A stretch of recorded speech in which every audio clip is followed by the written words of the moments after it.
And there you go. We're back to Michael. And back. We're good. Michael now. was actually on screen there for a second. Yeah, I saw that. Okay. There she is. It's not the backdrop. There you go. What backdrop? There's no backdrop there. Pay no attention to the curtain behind the woman. It's like it's supposed to be the other way around. But. That's awesome. But yeah, you were saying, Kevin, that you joined me a couple months ago now. Oh, but yeah, just like being able to get back into like discovering new bands and all this stuff. Like long story short, but it's just been great to be able to kind of get into these indie bands and stuff, bands that are unsigned, and it's like it opens the doors. I'm like usually been a genre-based guy for the longest time, but it's nice to kind of broaden the horizons and get introduced to some new great music and stuff. So was the long and skinny of it. That's awesome. Yeah. And it is kind of an interesting thing. I mean, like, people, you get a lot of people that don't know that there's, and this is true of so many genres, I hope there's people out there doing what we do for, every imaginable type of music, because everybody needs their advocates. But the tough thing is that there are so many people that think, there's nothing good in the type of stuff that I like anymore. Right. And they're absolutely wrong. I know that there's incredible artists of all stripes, that need to be heard, whatever your favorite type of music is, it didn't die in 1982 or 1997 or 76, or 1963 or whatever, it's for sure. People carrying those torches, and that's why it's so important what you guys do, to let people know that, and especially when you give them the context of you hear the great music that inspired them, and then you hear them right next to it, and you're like, yeah, that's still alive, for sure, still happening. 100%. Yeah, I'm really over people saying there's no good music being made anymore. They're just not looking in the right spot. No, they're not. That's going to be the name of our next album, The Armoires. There's no good music anymore. I like it. That's got to catch a ring to it. It's controversial. It's controversial. It's taking a shot at the industry right now. Yeah. Yeah. Well, it's true. It's true though. Like, how are these guys getting heard if they don't have the huge budgets for, everybody just loses their mind about getting played on FM radio and this and that. It's like, yeah, but nobody has a backing to have a label walk in there and say, look, I'll fucking, I don't care what it costs. I've got the money. I'll pay you. Don't worry about the artists. They're screwed anyways, but I might as well give you the money. And you play their song on the hour, every whatever, blah, blah, blah, blah, right? Like, people, it's not because the artist is necessarily that good. It's that they've got a decent deal, but then they mass consume and mass produce everything so that people think, if they're on the radio, and I hear it so many times, well, they're really good. It's like, no, they fucking suck. And all the radio's owned by the same people. All the media's owned by the same, companies anyway. And that's all getting, turning out to be the same people that own the venues, and the whole deal is just like a closed circuit. There's no way in. So we're out there, and you guys are out there. Outside that system, it's just it's tough to get people's ears. For sure. Yeah, and they think that's it. Okay, I guess it's whatever's on the radio. That's what it is, or whatever. The Spotify algorithms are giving me. Whatever Spotify's recommending I listen to right now, I guess they know me, so yeah. They do. There's no way that there's they're taking any money from any of these big corporations. That's ridiculous. Not a dime. Why would they do that? They're paying the artists so much money they couldn't possibly. They're probably starving over there. Exactly. All they care about is the artist with that huge 1/10 of a cent per stream. My God, how generous could you be? You're being generous. It's like sorry, a millionth of a cent. It's not quite a 1/10 of a cent. My bad. Yeah. And I can't believe there's a petition. They're signing a fucking petition to get 1 penny per stream.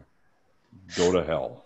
That just I can't wrap my mind around that. Like it's like I can't believe so many bands have signed on. Like I use Spotify, unfortunately, but it's like I feel guilty about it because you know that the artists don't receive a lot of money from it either, right? So it's kind of, I don't know. It's kind of one of those catch-22 things. It is. I mean, it's what's frustrating to me about it is that you can't even really blame exactly the suits, the corporations, because the consumers have totally accepted the model. And in some senses, they aren't really aware of what a raw deal it gives the artists. You know, but they've totally accepted it. And I had this like very strange revelation when Christina and I had spent a lot of time trying to wrap our heads around this, you know, try to figure out what we can do that's really going to be the best for our artists. And I realized that there was a whole thing where everyone was like, well, digital's the death of physical media. They went through that. We went through the Napster panic. We went through, you know, downloading is killing music and stuff like that. In the end, it all changed at the very last minute. We didn't see it coming. Downloads are physical media. Like that was the last thing because you own it. Yeah. It's really about ownership of your music. Do you want to be totally like my, you know, I got books over here, right? Yeah. You know, if I just said, oh, my library is cool, so I don't need my books anymore, then I'm beholden to what the library stocks. And if they don't stock something I like, then I'm fucked, right? So that's kind of weird. That's why we like libraries, but we do want to have our own books, you know? Your own choice, Yeah. But everyone kind of just went, well, you know, these services seem to have most stuff, and my CDs are taking up a lot of space, so this will probably be cool. And the consumers totally went for it. Yeah. And what went out the window was not a difference between digital and physical media, but it was a difference between ownership and letting someone else decide what's available to you. Yeah. And that's and everyone signed off on it. It's very strange. Without even realizing what they were doing. Yeah, I think that's it. I think there's a lack of fancy platform and said, hey, you know, fuck it. All you got to do is press this button. You got everything you want. It's like, oh shit, that's awesome. Yeah. You know, until someone does the math over there, an accountant does the math and says, well, let's see, it takes one guy to administrate this one Kanye song that people, you know, stream a zillion times, and it takes 50 guys to administrate the 300 indie labels that don't get as many plays. So why are we paying these 50 guys? Let's just pay the one guy that's taking care of Kanye. And that's what frightens me about it, is that you've literally ceded control over what's available to you. And it's, you know, and like I was saying before sarcastically, it's not like, you know, it's not like they don't get most of their money from the big labels, the big corporations and things like that. So who are they going to respond to when they say, hey, how about we push these guys and not these guys, you know? I'm sorry for ranting, folks. No, that's fine. No, but man, it's a good rant to have, because like so many people I get tired of seeing on Twitter, all these guys are saying like, oh, I got this many streams on Spotify. It's like, bro, you could have sold one CD for 50,000 streams. Yeah. You know, like I had a buddy say, he's like, holy fuck, I finally got 50,000 streams on Spotify. That's like $15. Whoopee shit. Yeah, I mean, but although you know, at the same time, it is the only game in town in terms of getting your stuff out there. So there's absolutely no, you know, there's no sort of fighting that in a certain sense. That's right. You can't fight City Hall. I guess, you know, is part of it. So there's got to be a way to coalesce it in some senses. I mean, it's not going to go away. It's not what we would choose, and we're always going to, you know, be champions of the physical media and the old models. But you know, if people aren't doing that, we still want to reach them because the music needs to be heard. So such are the issues that we face. Christina. Yeah. No, I read that. I've frozen. You have frozen. You're still audible. We can hear you. Ventriloquist. Yeah. Well, yeah, I read that 3/4 of the revenue in the music industry, in the majors, is streaming. 3/4. Three-quarters. Yeah. 3/4. Oh wow. This happened fast. It was easy to miss. But that's absolutely true. How do I unfreeze myself? Wait, now you've gone to the webcam screen. Yeah, the Fujifilm webcam, both forwards and backwards. I like that. Well, how do I get... What's happened?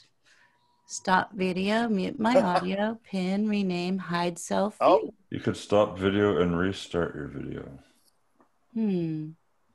That's what I would attempt, yeah. That's what I would try. I have the spinning circle, the colorful spinning circle. Oh, good. The beach balls. Okay, you're coming. Oh, wait, hold on. You're returning. Now you're back to... No, your husband's name is there. Half of it.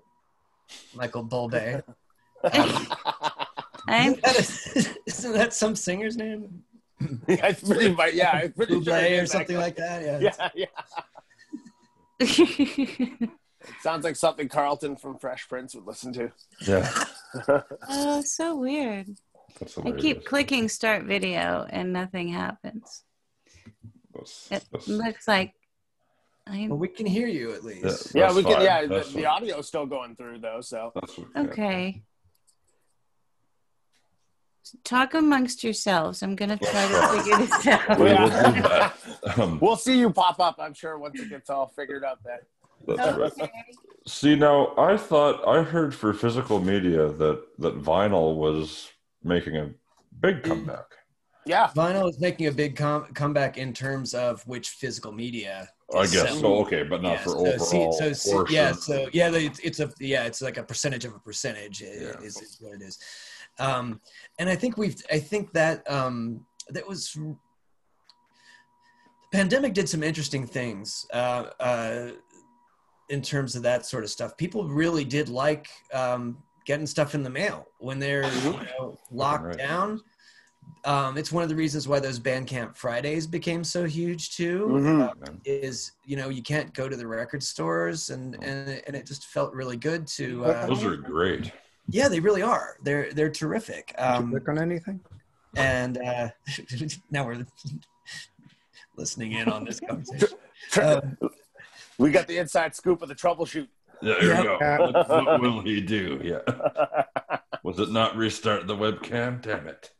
And I guess another thing that kind of happened along those lines is I think for guys like you, did you kind of at first I'm sure it was like, oh, everyone's just confused, but after a while you kind of got a little bit more attention than before, sort of, didn't you?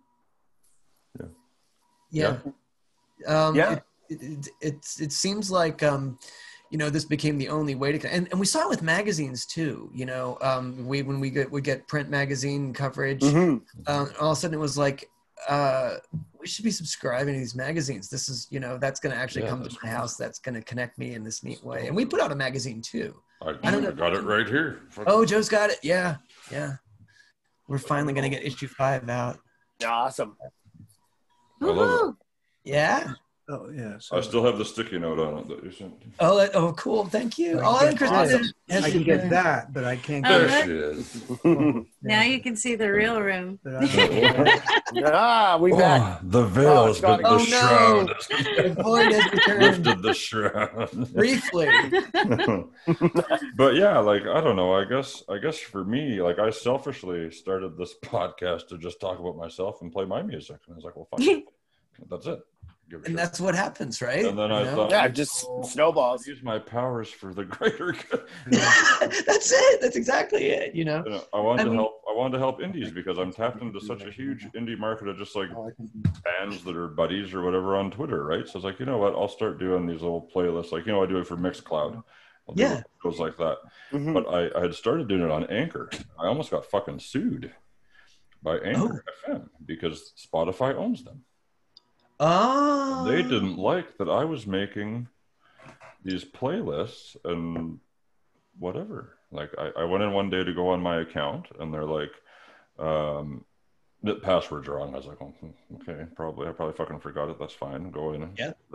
Password's locked. Okay, change password.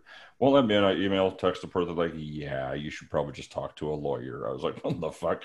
What for? Like, I'm playing unsigned artists. It's ridiculous. I'm not. I told them. I tell everybody, I can't pay you a fucking dime, but I can give you my time and I can try to help and push it out. And they said, yeah, man, play whatever you want to do. And I'm like, I got permission from and I did like 30, 40 fucking episodes like that before they said, no, you can't do it anymore. So I had to like rethink whatever. Then I just kind of said, well, okay, well, I'll just start talking to these artists then, and I'll still do a weekly thing on Mixcloud now. That's brilliant. Yeah. And whatever. I mean, it's been great. And it's snowballed. It's completely snowballed into this wild fucking thing where I get emails every day from fine people like yourself. Some are assholes, but you guys are sweet. Yeah, caught us on a good day, you know. Thank God. A good. Not your record exec day. Thank God. Hold on, let me get the ponytail. Anyways, yeah. When's that new album coming out? I gotta pay for my Jaguar. Yeah, you gotta. How about you sing some more about those? About when you want to hug and kiss the girls. There you go. Yeah. Hey, baby. There was a bit more. Hey, baby. I think this is funny. That's hilarious. There you go. That's gold. It's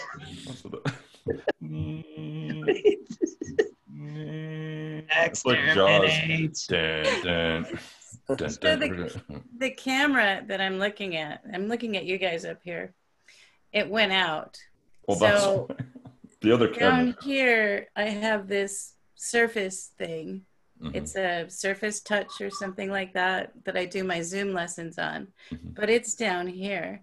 And so the perspective is really weird because you seem so far away. That's a giant microphone. It's kind of dramatic. Yeah. It's like, right, as soon as you're gonna talk, do this next time you're gonna talk. Just grab the mic. It looks almost as big as I do. Yeah, it's like a perspective. Yeah, it's like an optical illusion or something. Right. It's fun. Where she's keeping the microphone right now, it literally looks like my body because I'm in the top corner here, so it looks like my lower body is the microphone. Well, no, it's like, you know what, Christina, the real thing that looks trippy is that object, that screen in back of you looks like a chair. It looks like the back of a chair. So your actual chair back, you know, it looks like you're tiny in the chair too. You look like mini-me, kind of. Yeah. So this isn't my setup. I mean, I could actually take you into our Big Stir office with this computer now because I don't need this thing. But this is where Michael does all of his Fujifilm webinars. So I'm in the Fujifilm webinar room right now. Oh, it's unusual. I mean, we usually are working either in the studio or the outside area that take a break from all your worries. Sure would help a lot in the Paisley pergola. Yeah. Mm-hmm. Or we're in, or she's in her, you know, the Big Stir corporate offices in beautiful downtown California.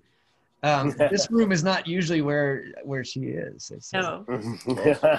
And I'm right here in front of my fridge door and my snakes. That's awesome. That's good, man. That's hilarious. How's my snake doing? What's your snake? What's your snake's name? The snake, it's my daughter's snake. His name is Maple. Maple. Oh, nice. Yeah. She's creative. She names everything, basically, really does. Well, ironic since we come from the land of maple syrup. So yeah, well, I mean, it always did seem like a kind of a, you know, Canadian snake in a certain sense. And I mean that in the best. Snake has a Canadian accent somehow. It's like, how's it going, eh? Hey, you got some mice, eh? No, he's polite, you know. He's nice, really, you know, nice to hang out with, like you guys. So I can buy it. I digs. My daughter's corn snake is named Winslow. That's awesome. Winslow's bigger. Winslow's older. Winslow's like 4 feet long or something, right? Yeah.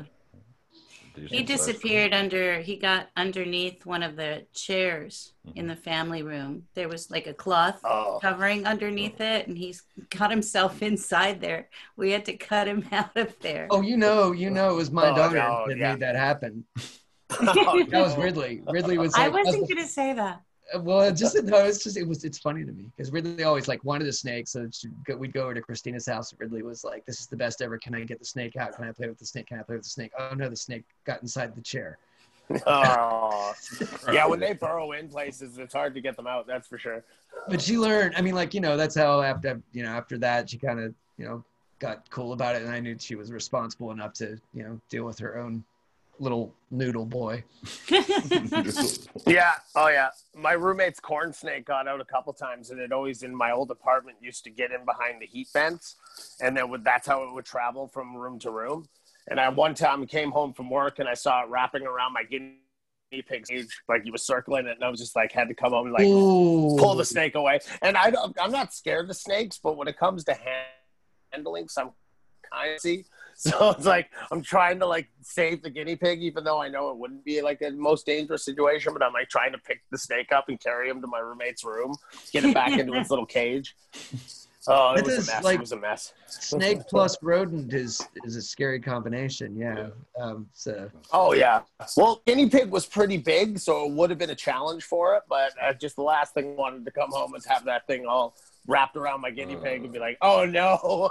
I mean, it might even be worse to just have like a snake just kind of attached to your guinea pig. Just to see. It's not in danger necessarily, but it just is kind of just hanging on. No. Just a hug. Yeah. No, for sure. Yeah. I used to have pet rats. I had 2 pet rats. Aww. I don't know why, but I did, and they were cool, man. But one was like an albino, so white with the red eyes and stuff. And the first night I had them, that son of a bitch got out of his cage. And you think a snake is hard to find? Holy. Oh yeah. Say he was. I don't even know. I remember my roommate texted me like, "Dude, your rat got out." I was like, "Which one?" It's like the white one. Which one? Okay, don't move. I'll be right home. I found him later. He was like buried in behind the back of my computer desk. He like chewed a hole in the back of the computer desk. I had to I don't know. That was wild, man. They're crazy. But the other rat was, I just put on my shoulder and walk around the house with him. And he'd just hang out. Or put him like my sweater pocket or whatever. Chill guy. The white one was fucking crazy. Yeah. The other guy was sweet though. Yeah. Rats. I had with my guinea pig was the same way. Every time for more than 5 minutes, it would end defecating on me or like peeing on me. And you'd always just know I have her sitting up there and next to you. Shoulders getting warm. I'm like, oh crap, take it off. Literally, oh crap. Oh crap, yeah. Yeah, oh yeah. But at least when like a guinea pig poops, it's just like little looks like a little piece of kibble. So it's not like it's pellets, messy, right? Yeah, little pellets, yeah. And then just like, okay, that's not so bad. But yeah, the pee definitely is really stinky, that's for sure. That's hilarious, man. We knew a guy who, well, we haven't seen him in a long time because of COVID, but he had like 22 guinea pigs, right, Rex? Yeah, he was a big guinea pig guy. But not all at once, right? Like, no, I think he had a lot of them all at once. I thought that was what's her name with the possums. I think she had 32 possums at once. That's true. Yeah, that's a lot of possums. She's a rescue. More than most people have. Fair enough. It's like she's going around finding them. Like, come on, get in the car. Yeah. It was so cute because, at this place that we met this guy, Cameron, who we've actually written a song about. Yeah. Jackrabbit Protector, which we're working on right now. Nice. Cool. Right now. It was a great story. If you ever want to hear it, I want to tell it to you. But he had 22 guinea pigs. Wow. And he's like this giant, I mean, just one of those gentle giants, just you would stand like this and you just, he wanted to be a security guard, the security for the president, that's because he would give his life. to protect people, and that's just the kind of person he is. But he's just really tall and very muscular and stone-faced, but like the sweetest, gentlest soul you could imagine. But the possum thing, at that place where we used to do karaoke, Rex and I, there was a possum that was in the patio area where all the people were sitting, and they were trying to figure out what to do with it. So I called my daughter. I said, you have a friend who has this. Yeah, we know the Possum Lady. Yeah. Possum Rescue, who rescues possums.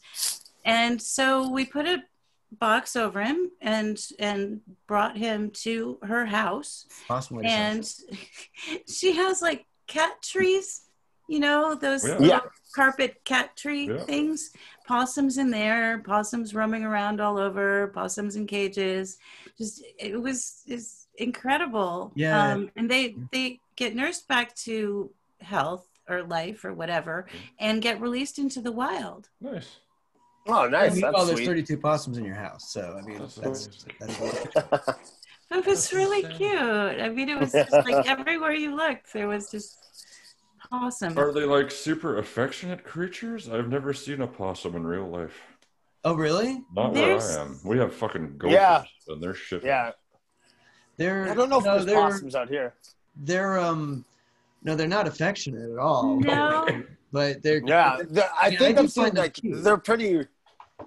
Yeah, they're cute, but they can be pretty vicious, right? They freeze up. I mean, like that thing where they play dead. That's true. They just kind of like have a sort of stroke on purpose. I guess. They play dead and they hiss. They hiss and drool. That was they drool a lot. Was funny. Yeah. I found one outside once. That's a little tiny baby. My cat was chasing it, and I didn't know what it was. And I reached out and I picked it up, and I went, "Oh, it's a possum!" And my daughter was sleeping, and I turned on the light, and I said, "Look what I found!" I just showed her the possum, and it was just like and drooling. She goes, "Mom, put it back." So, but that same, at the end of the story is that same child went on to work at a wild animal rescue. So we rescued 4 squirrels. Nice. They fell from a tree. They fell from a tree at the elementary school where I worked, and my daughter was going to school. And the janitor, I forget what they call him now, custodian. He was going to call pest control and just get rid of them. And they were just baby squirrels. Their mother either got hit by a car, never came back, or something happened. And there were these 4 squirrels. And I was like, no, you're not going to call pest control. We're going to do something about these squirrels. So the principal of the school let me take the box into his office and figured out how to get some baby formula and a heating pad for these squirrels, because you can't give them actual cow's milk or whatever, because it'll destroy their little intestines or whatever. Yeah. So we found a mom that brought us baby formula. We got the heating pad from the woman that worked in the lunchroom, and brought these squirrels home because they couldn't stay at the school. And so my daughter and I had them in the bathroom. And they were just little pink, things with no fur, and their eyes were closed. And actually they had fur. I'm thinking of another instance. I'll tell you that one after this. But so the 4 squirrels, the Squirrel Rescue place that releases them back into the wild, they weren't open. So we had them for 4 days, and the eyes opened. They came back to life, like they just came to life, and they were just like scratching on the side of the box. We had 4 baby squirrels, and we got to hold them. And that'd have been the best. It was the best. And then we took them to the rescue place, and they took them back away from us off the counter, and they said, "Okay, thank you, goodbye." And we were like, "But we didn't." We didn't say goodbye. My daughter was crying. And they were like, "Oh, no, you can't touch them now." I'm like, but they just took the box. So the last story, and I'll stop after this, I promise. I have a pit. No worries. I have a pit bull. And yeah, we were outside and I heard like a squeaky toy. Mm-hmm. And I went to check. It just didn't sound like the squeaky toy that he usually plays with. Yeah. So I went over and looked, and he was just licking a squirrel dropped from, I don't know where, but a baby squirrel. He was just licking it, and it was squeaking. Yeah. And I was like, oh my gosh, that is that's not a squeaky toy. So I picked it up and called Larissa's friend, who's the Possum Rescue person. And she came and got it and took it to the Squirrel Rescue place. And they said, you say a dog rescued the squirrel? And she said, yeah, the squirrel was being licked by a dog. And they said there was no bruising, no damage to the squirrel other than the little claw that might have like hit the ground when it fell. Yeah. Not from the dog. So he's just a love. He's just a love bug. Oh, and my daughter rescued a hummingbird with a broken tail. Yeah. Anyway, so there's lots of animal rescue stories, and now she works at the Wildlife Rescue Center. Wow. In Selmar with a degree in environmental science. Nice. Mm-hmm. That's awesome. Yeah, that's awesome. Holy crap. Mm-hmm. That's so sweet. I love that. Pitbulls are awesome. Yeah. One of my favorite breeds. Yeah. Yeah, beautiful. They're so sweet. Beautiful dogs. Yeah. I remember the first. Yeah, my best friend's got one. It's one of the sweetest dogs in the world, for sure. Yeah. Yeah. Staffordshire Terriers, right? Yeah. That's what they're called. Mm-hmm. That's what they are. Yeah. Yeah. Yeah, they're sweet, man. Sorry, so Rex. Rex. Yeah. Welcome back. Hi. Sorry. Where are your stories?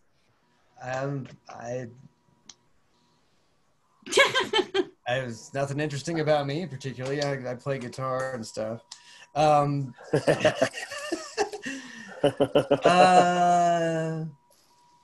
don't know.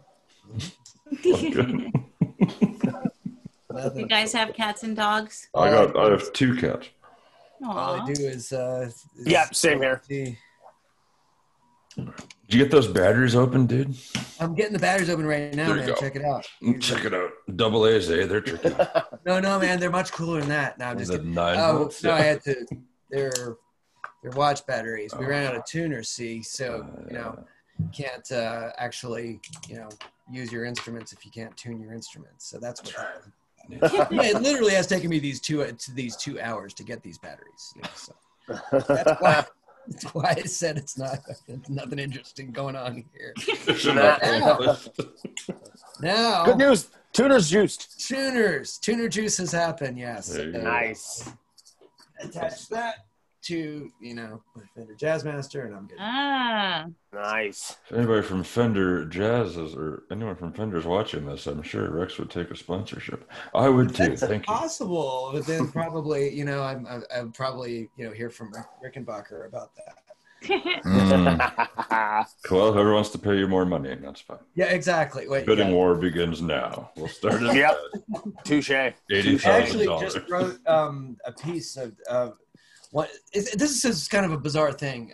Amongst our friends, different musicians, are 2 of our favorite folks. So the drummer for our band, John Borak, is the drummer for the Armoires and a couple other bands, and our friend Steve Coulter, who's the drummer for the Brothers Steve. I love that band. I mean, just both really cool guys. They're both like writers. They're like really good writers. So like your first thing is like, you're going to hang out with the drummers and you kind of have an idea what that level of conversation might theoretically be like. And these guys word answers and How do you grunting know how do you know the drum riser's level? Drummer's drooling out of both sides of his mouth. But I mean, completely contrary to that, just these brilliant writers. John Borak is for many years been done reviews for Gold Mines, written books about the Beatles, books about John Lennon, kind of these definitive books about the power pop genre. Oh, neat. So he's a bright guy, you know. I might get older too. I'm gonna get them. Just edited this anthology about this anthology book. People writing different essays, musicians and writers talking about power pop and that kind of stuff. And they're doing a second volume. I'm probably not even supposed to talk about this. Yeah, I'm not supposed to talk about this. Why am I saying this? Anyways, I did write a piece for the second edition of that, and Nice. and it was about Rickenbacker guitars. So I was like, well, if I'm going to tell the truth here, I'm probably going to lose, any chance of the endorsement deal, because their customer service famously leaves a bit to be desired, as much as I love the guitars, That's right. I think you should be good here. Christina's These are got just John's two book. books that our drummer has written. Wow. This is Shake Some Action 2.0. Okay. And this That's a is big book. John Lennon. Yeah. He wrote that? Yeah. Oh, I've seen that at I've seen that. Yeah, our drummer can put sentences together and even get people to pay for them. So And he uses punctuation.